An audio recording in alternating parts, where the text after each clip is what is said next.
আসসালামু আলাইকুম ভাইয়ার আপুরা, সকলে ভালো আছেন? আলহামদুলিল্লাহ, আমিও ভালো আছি আপনাদের দোয়ায়।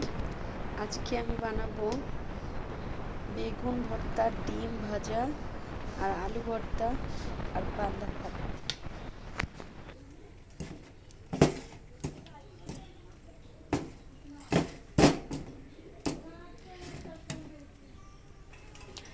আর বেগুন ভেজে নিয়েছি, রসুন আর পেঁয়াজ সরিষার তেল দিয়ে আর শুকনো মরিচ ভেজে মেখে নিয়েছি। তারপরে এখন আমি এগুলা সব কমপ্লিট করব। আমি ফ্রাই প্যানে তেল গরম হতে দিয়েছি, প্যানে গরম হয়ে গেছে। আমি হাঁসের ডিমটা প্যানের মধ্যে দিয়ে দিলাম।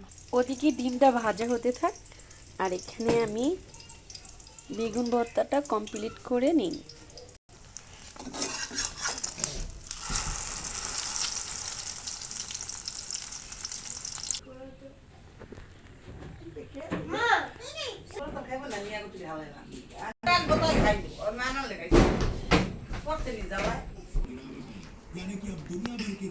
তোমার ক্ষুধা লাগছে না?